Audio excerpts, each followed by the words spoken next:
Hi, I'm Caroline and I'm the mum of Ellie, who is the most strongest inspirational girl that I could ever wish to have been a parent to. So, hi, I'm Ellie and I'm 17 years old and I have hypermobile Ehlers-Danlos syndrome. I received my EDS diagnosis when I was 14 years old. It's been a rough ride. I've suffered a lot of mistreatment throughout my life, and even now with my EDS diagnosis up to present day, I still suffer mistreatment from medical professionals, psychologists who just do not believe in the condition and are not even willing to listen and learn. I've massively suffered mentally and emotionally and physically as well with what I've gone through. We've had three accusations of fabricating induced illness. So basically blaming my mum for my medical issues, and also having everything blamed on me with eating disorders, psychological problems. So it's been blamed, my physical issues have been blamed on everything apart from the actual issue, which is EDS. So this year I eventually got a diagnosis of postural orthostatic tachycardia syndrome and mast cell activation syndrome after years of mentioning these conditions, as I was very symptomatic of them. So I'm 17 now, turned 18 in May 2020, and will be going into adults then, and I'm not gonna lie, I am terrified because I know how little is known about EDS. There is no acceptance, well, especially in paediatrics, but I know in adults can be the same. You know, it's very daunting, especially with everything I've gone through, and I just worry that going into adults, everything, if I don't get under the right people, that everything I've gone through will still continue. I just hope that someone, whoever I go under in my adult care, can get me to a stable point in my health, because at the moment I'm not at a stable point. I'm malnourished, surviving on roughly about 400-500 calories a day, really struggling with jejunal feeding, but no one in paediatrics knows what to do. I'm going to have to drop out of school at age 13 and become homeschooled due to my decline in health. I never talk about how what I've been through has affected me mentally, because mentally I have suffered massively, like with being accused of FII and having what has been done to me. I've been obviously being blamed and everything like that. I've suffered an immense amount of trauma, pain, distress. But you haven't expressed that state in your mental health, because it's then becomes an easy solution for paediatrics to then say, it's all down to depression and anxiety. Yeah, that's what we've found. Like in our experience, it seems to be that if you are suffering mentally, emotionally,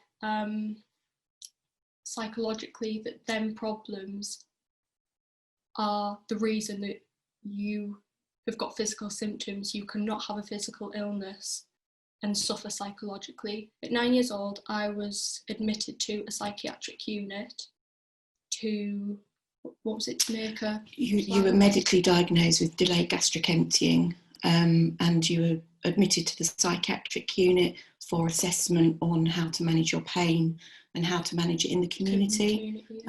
That hospital chose to dismiss your medical diagnoses done in the same hospital, and because I challenged what they were doing to you, that's when they pulled the FII case. Yeah. And just before I was admitted to the psychiatric unit, I was diagnosed with idiopathic delayed gastric emptying, gastroesophageal reflux disease, joint hypermobility syndrome, and visceral hypersensitivity.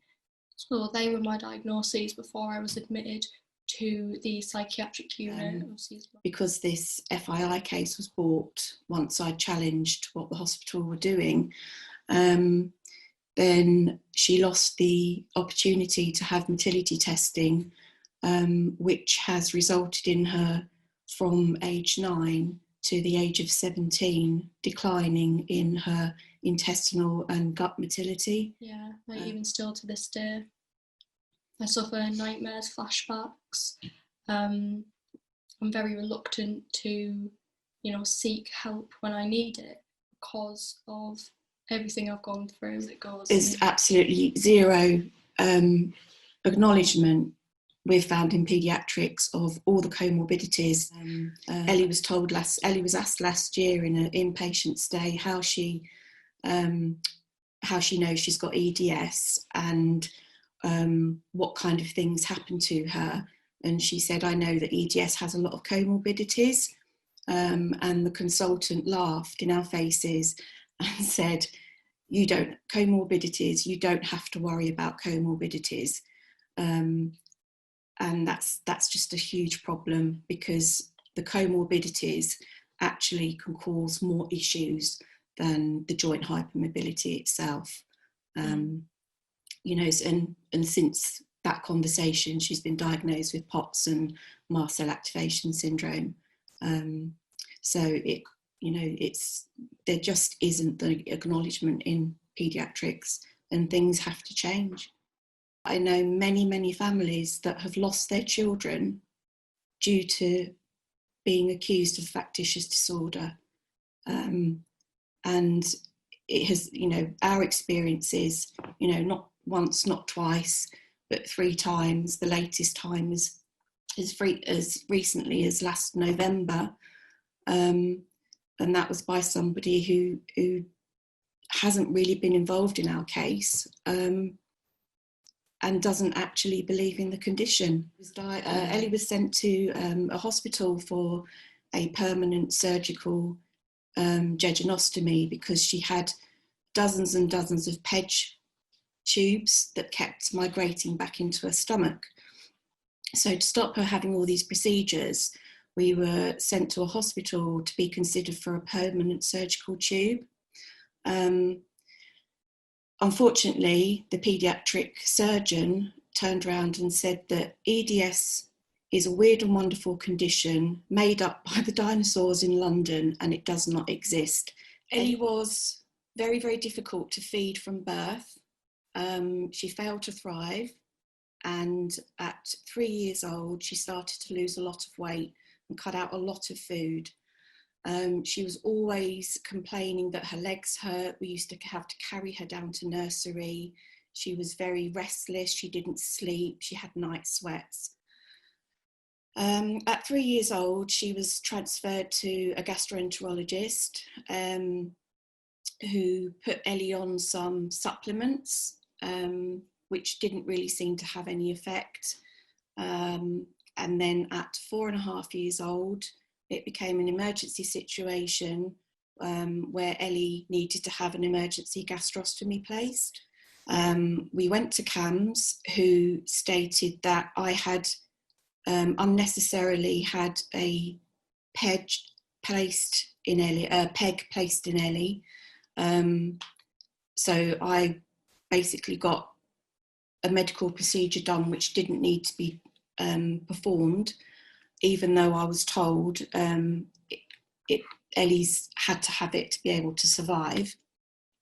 At around 5 years old, I found out by a clerical error that I'd been taken to safeguarding because a child would never starve itself.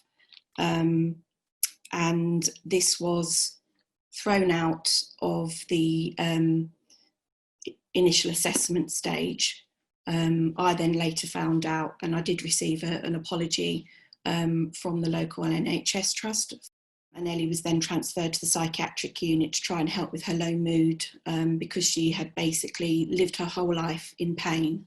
The psychiatric unit ignored all of her medical diagnoses. They said that they wanted to refeed her back into her stomach, because once she'd had this diagnosis, the gastroenterologist put a tube into her jejunum, so she was jejunally fed, which she was done for a whole year. And at the end of this year, the psychiatric unit wanted to remove her tube and put it back into her stomach.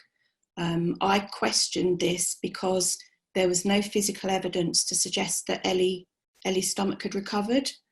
And because I questioned this and asked for a gastric emptying study to be repeated, I was told that I was asking for medical tests to be done that would cause Ellie significant harm. And they wanted to keep Ellie indefinitely at the unit, and we refused because we were travelling 200 miles to have Ellie in this unit.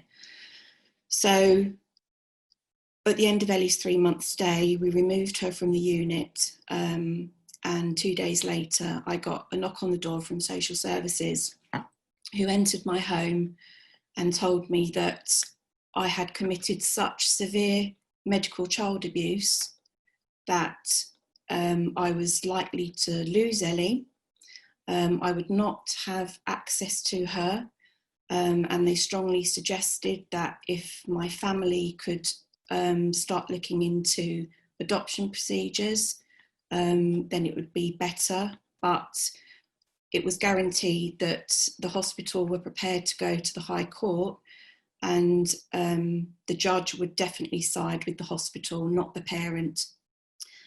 We unfortunately were taken to a Section 47, so we went to the Full Child Protection Conference.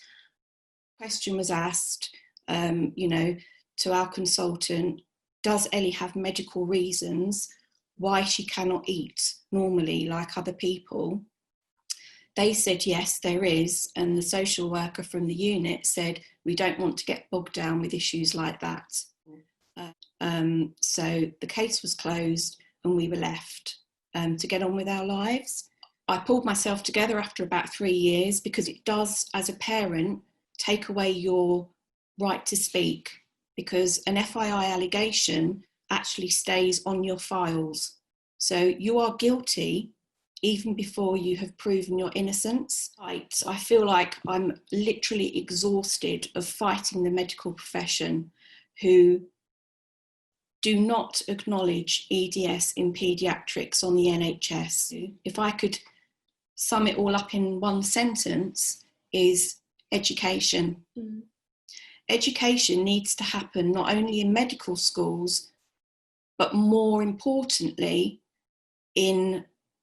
with the consultants and the doctors that are in their positions now, because most of these consultants will be in their positions for another 20, 30 years possibly. So unless everybody that is currently in paediatrics and practicing in the NHS, unless they are re-educated, these things will continue to happen. Ellie's basically confined to home at 17 years old with all of her symptoms. She's malnourished, she's extremely underweight, she's in pain every day, and we had lost the whole of Ellie's childhood. Yeah, we have. And she's never ever going to get that back. I feel, and I don't know how Ellie feels, having an EDS diagnosis has made things so much worse. It's sometimes I wish we didn't have it. I would say quite flippantly, FII is actually extremely rare, but you can be diagnosed with FII without even seeing a psychologist for an assessment. I've never been assessed, but I was told that I was FII. How does that work? It's crazy. It needs to stop. And these poor children need to be listened to, and have a big multidisciplinary team put around them and give them the help that they need to be able to have a decent quality of life. Mm.